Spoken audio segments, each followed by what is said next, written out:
Welcome to You Find What You Look For. And in this episode, we're finding Fiji. Bula! Bula! Hello friends, welcome to our new channel, You Find What You Look For. And today, we're going to be breaking down our trip to Fiji. My wife and I spent 8 days in Viti Levu, the first week of October 2019. In March, I was looking for somewhere in San Francisco that went non-stop. I didn't care where it was going. I didn't want to get on and off planes. So one came up for Fiji. I didn't know anything about Fiji. I always heard about it, and I just kind of blindly bought it.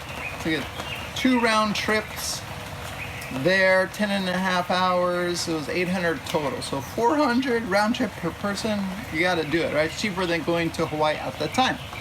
So here's what we did, and you could learn from it, and hopefully it's helpful. So here was our itinerary.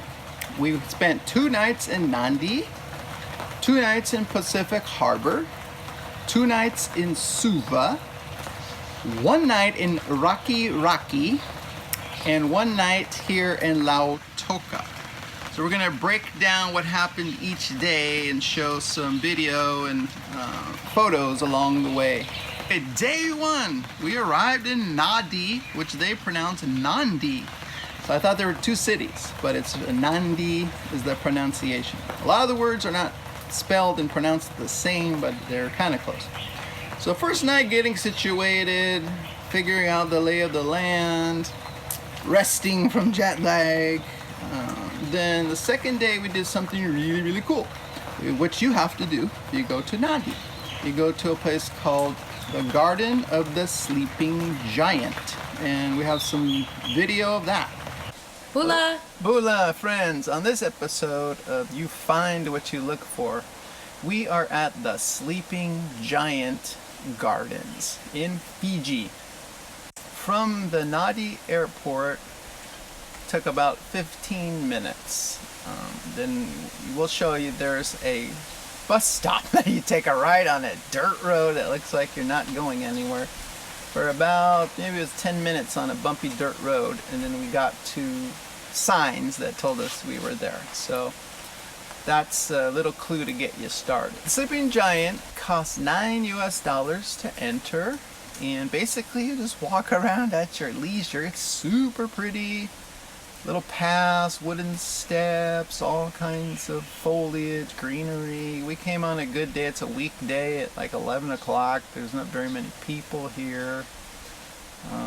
We came across, ponds and hammocks and fruit tree, tamarind trees, and little paths that shoot off.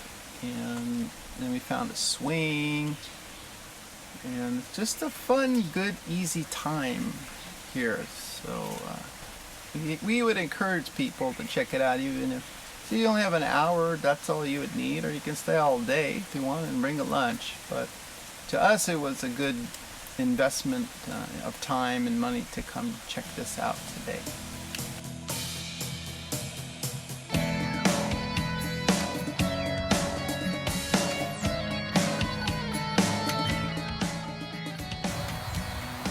Friends, from that sign we just showed you, which we missed the first time, so look off to the right. It took about 5, maybe 10 minutes, and it's pretty much straight uphill, but it's a quickie, and it's worth it once you get up here. It's hot, but you get to see so much of the island, and so don't overlook that when you come to the Sleeping Giant.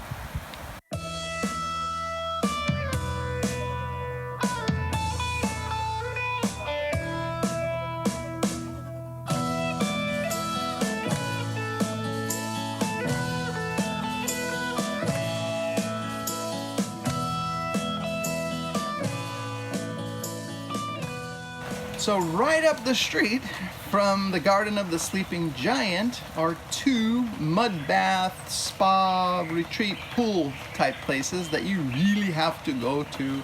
It's a fantastic deal. You'll never forget it, and it's the great people. So please look into one of those. We went to the second one, and we'll show pictures of that.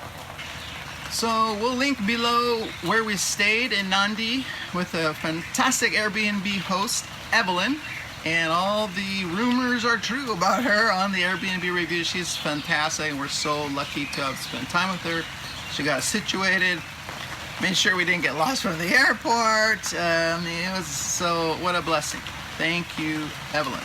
So after that, 2 nights in Nadi, just exploring, driving around, things like that. Then we drove to Pacific Harbor, which was, I'm gonna guess, 2 hours total if you made it non-stop. But we stopped along the way at a place called Lautoka, which you should stop at.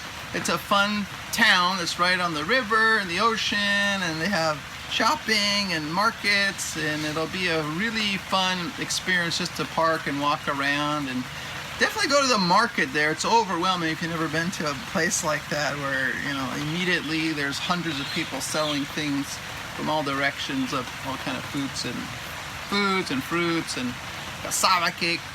So that was a fun experience too. So please try that when you go. After Lautoka, we kept driving along the coast a little ways until we found a place called Warwick. It's a hotel, and so you just pull into there and park immediately to the right. We walked right through the front hotel door, which is really pretty, or you can sneak around the back. Either way, nobody seemed to care that we weren't guests there. So that was a really nice beach. You can go down there, it's quiet, and it's a resort, and there are kind of things to do. You could go swimming. The coral is immediately right there on the beach. But the second I got in, I started seeing those little like water snakes, and I was like, maybe I shouldn't be swimming here. But the kids were there. But later on they told me, yeah, they could be poisonous, so I don't know. But it's a fun place to stop nonetheless, or just to stay if you can afford it. As we keep driving, then we finally hit Pacific Harbor. Pacific Harbor is really unique. In the whole island, we didn't find anything else like Pacific Harbor. It's one of these master plan developments that somebody bought a huge chunk of land, and they have parcels that are all spread out, and you can still buy some. And a golf course and a man-made lake. So we stayed at a great Airbnb there with Lai, and she's literally right on the lake there. It's super quiet in there, it's really safe. We're glad we stayed there. It's a unique experience from the others. So at Pacific Harbor, we walked down to the beach from her house, like 30 minutes. And the beach is long and it's nice, but that day was like really windy and choppy. And we hesitated to get in. It didn't seem too safe. There's some locals that went in, but even they were struggling. So maybe on a nice, calm, sunny day, it's the place to be. But at that day, nonetheless, it's good just to go for a walk. And it was fun. We were the only ones on the beach for a while. It was a pretty neat experience. So on a Thursday nights in Pacific Harbor, there's a place there. It's called the Uprising. It's a really cool little hotel area. I think it's even part hostel maybe. And they had all-you-can-eat buffet, which is great. And followed by that, there was a show, like a fire dance show.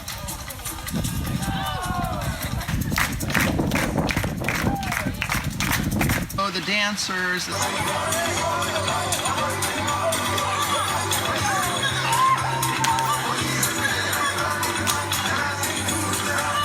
Teenagers, but they're professional, and then the beach is right behind you, and it's just kind of it was a nice family day. The Fiji World Cup rugby event was going on the TV. Everybody's excited, so that was a really fun, memorable day for us. But nonetheless, if you go by the Uprising just to walk around and say hi to the people, I think that's worth a stop. Okay, after 2 days in Pacific Harbor, then we drove to Suva. Suva is the capital. It was less than an hour, 45 minutes. Now, getting into Suva was overwhelming, honestly. We didn't know what to expect. I mean, there's streets going all ways, roundabouts, people, the buildings, it was raining. We got lost. It was an overwhelming experience. So we should have been prepped more on what to expect in Suva.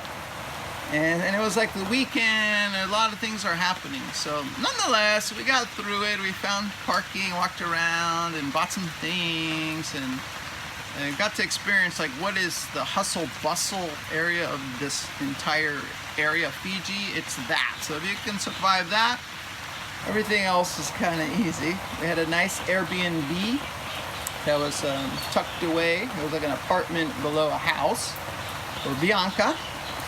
And that was nice because it was a little retreat from the craziness of the Suva down the street. And the main thing we did there that was fun was that we went to the Colo-I-Suva rainforest.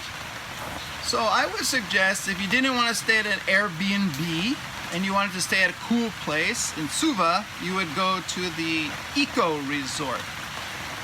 And we had some photos of that. Really cool place. I didn't even know it existed. I might have stayed there next time. And it's literally across the street from the Colo-I-Suva rainforest trail walk retreat picnic area. You paid a few dollars to get into that, and that's when you walk down to the pools. You know, these waterfalls go to a pool, and it's in the rainforest, and it was raining that day, and the canopy effect, and it was quiet, and that was just a neat experience. So I'm glad to have spent that day doing that. And later on, we just kind of drove around and explored a little, and had nothing much. We couldn't find anything to do in the city on a Saturday night, so that was weird. But we ended up seeing a movie just to kill time, and those were 2 days in Suva. From Suva, we took the King's Highway all the way to the village we were looking for, which was our next Airbnb in RakiRaki. You literally stay with a village family, and they are also divers. So if you're a diver and you want a place to stay at a very good rate for the diving and for the Airbnb, you find Joji and Alesi. They were fantastic. Oh my God, the food was really great. All the kids, I couldn't count how many kids there were. And it was really a neat experience for us to really see how family life is in a Fiji village. So that, I wouldn't trade that day for anything. Start. We're at the Fiji Orchid here, friends, walking to our Burre bungalow. There are 6 of these, and we had a great night. It was fun and pretty and unique, and the staff was great. And oh, there's a frog. Where did you go, frog? Oh, we were the only ones here, and I told Dory I reserved the whole resort for her. And then this is our unit from the outside. Got this path coming up. Oh my God, kill me. There's Dory in there.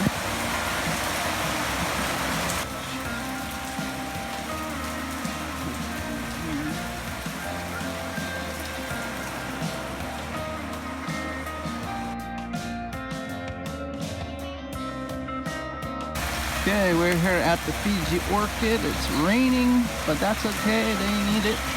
And this is the restaurant, and it's really cool. Got the foliage everywhere. You could eat outside or inside. Nobody's here. I reserved the whole place for us as usual. Pretty lady down there. And then here.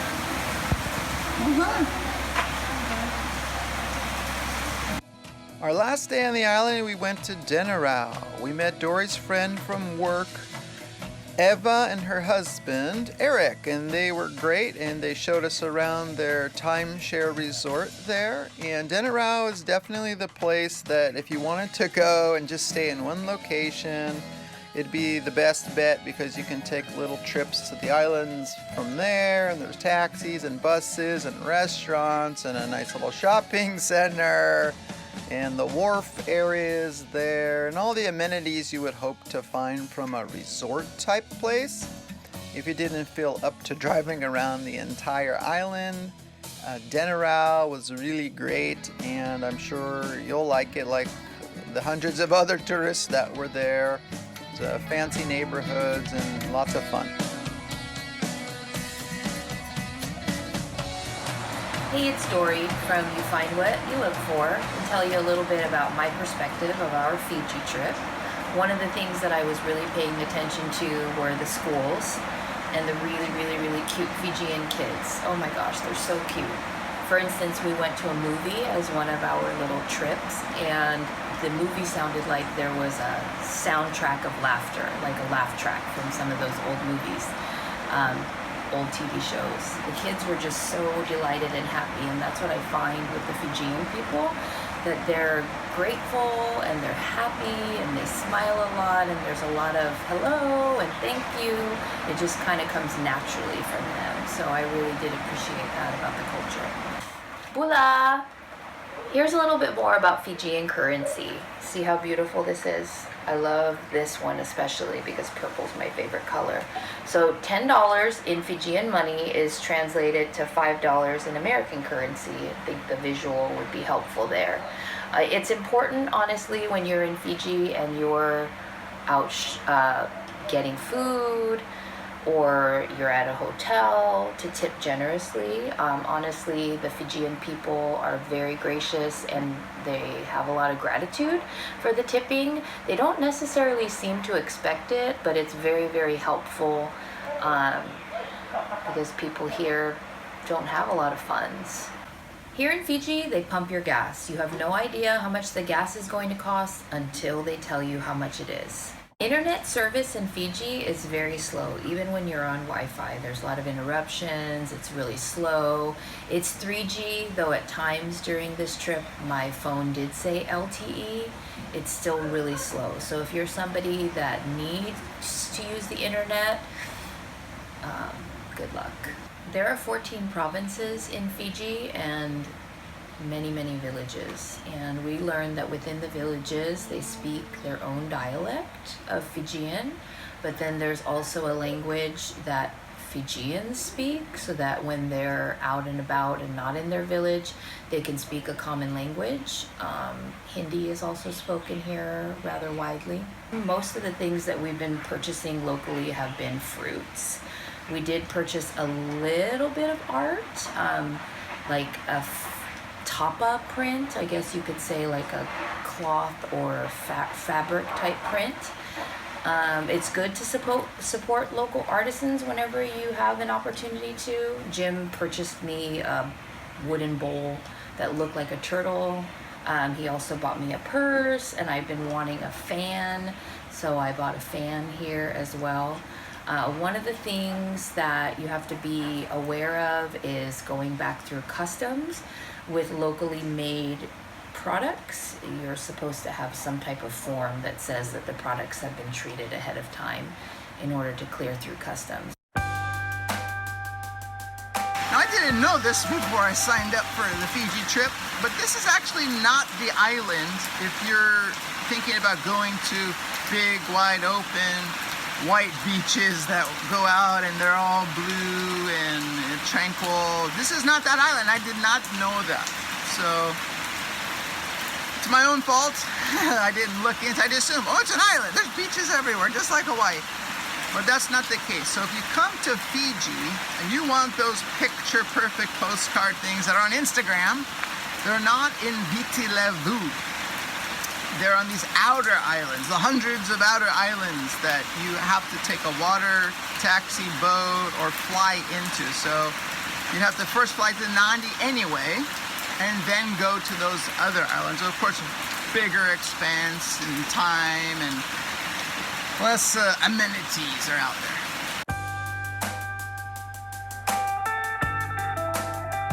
Now, if you're looking for coffee,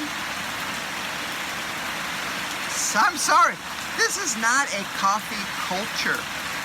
We found a few coffee shops, but all the menus are kind of the same. They were really limited. They don't grow coffee beans here. and what they import is very limited, and the way they make it is limited. They don't know anything fancy coffee.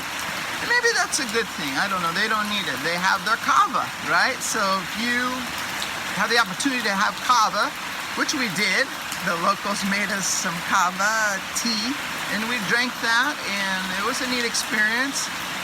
I only had 3, and that was enough for me, and the other guy, I think he had like 30.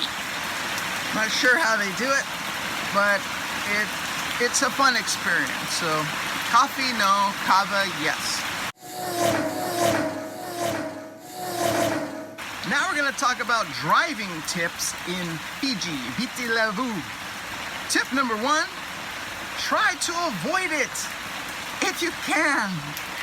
Try not to drive in Fiji, especially if it's your first time driving on the left side of the road, on the right side, which is the passenger side if you're from the US. Thank God I had Dory with me as my co-pilot, because we would have crashed 10 times. I just find myself wandering into the wrong lane. Danger. But it kind of sucks. If you want to travel around the whole island, there's like not another way to do it that I can tell. Yeah, you can take a taxi. Who knows how much that would cost? And they're crazy drivers. It's just not a practical thing to do. So try to avoid it. Now, we rented the car way ahead of schedule. Kept checking on it, getting the best price I could. Roughly for 8 days, it was like, less than $500. We get there to the big names. None of them had cars. Why? It's a slow season on a Monday. It's really weird. Luckily, the friends right next door, they're the local guys, and at least we were able to rent a car. It was an older Toyota Corolla, and I spent $500 US for 8 days. And it worked. It wasn't fancy, but it got the job done. And thank you to the satellite guys for helping us that day. Friends, this is not the island to learn to drive on the left-hand side for the first time. Don't do it. It's too much going on, man. You can't focus. People are coming all directions, and it's raining. It's just too much going on. So try to learn somewhere else before you come here to do that. We just feel blessed that we didn't get in a major accident, honestly. So that's really listen to me when I'm telling you this. The road conditions are not good. No. Potholes everywhere. It's just these roundabouts in the middle of nowhere. There's not really stoplights. The roundabouts are super confusing. People are honking at you. It was a struggle. We tried to get 4-wheel drive. That's why I was looking for that. And they ran out of those. So really spend extra money for a 4-wheel. That would be safer. So as you're driving the island, perhaps every 15-20 minutes, you're going to come up to a village, and there'll be signs. And there's this giant speed bump, and you have to slow down. And this is when you start looking for anything. You're looking for kids running across the road, dogs jumping in front of you, cattle on the side of the road, little pig across the path. People are selling things along the highway the entire ride around the island. You'll never be short of a papaya. If you want a papaya, you'll find them every 20 minutes, and they're fantastic. The mango's fantastic. All the fruits, island fruits that you can get will be around the island. But just be really cautious and slow down.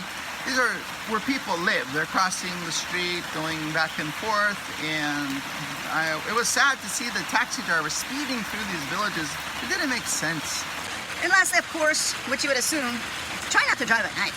I think we did once for a few minutes, and that was overwhelming. There's no street lights, there's no reflectors on the street. Maybe the GPS wasn't accurate or delayed, didn't work sometimes. So you just don't want to get lost at night on this island. You can't get too lost, you'll just go in a circle, but it's not a good place to drive at night. We're really glad we came here. It felt divinely inspired to come here. We met fantastic people, got to see so many things we wouldn't have seen, lifestyles that we didn't know existed, and we can utilize this information when we go back to the US. And it seems like more people from Fiji are coming to the US and to California specifically, of course, to work. And that way we can talk with them and relate with them. They're fun people to be around. We did not have a bad meal here. There's not typically restaurants everywhere. It's kind of hard to find the food, but we often went to food courts inside the little shopping malls, or again at people's homes that they fed us, and everything was really good that we had. So friends, overall, we're happy for what we spent and what we experienced, the people we met, the food we ate, the crazy driving. It was all worth it. Really glad we came. I felt inspired to come here when I randomly booked it in March. And I think you would enjoy it here. And hopefully this information that I provided today can help you make decisions if you want to come and what to do. Because at the time, we were looking on YouTube and we didn't find anything that was really entirely helpful. And I hope this is from our heart to you, that we just want to help. We're not trying to get 1 million subscribers and sell things and all. This is trying to help because, you know, YouTube, I've learned so much in the last year about travel from many favorite travel YouTubers out there. And so this is our humble attempt at just giving back. So thank you for tuning in to our first episode of You Find What You Look For. And today we're winding up in Fiji.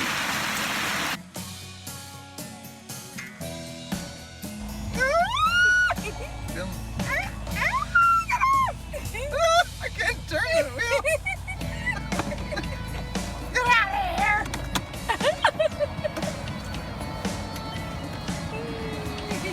Get out of my car. In 300 meters, turn right. Come on.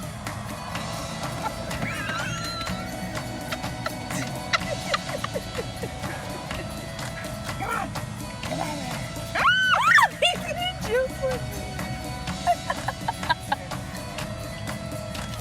He's a jumper. Oh, God, get out.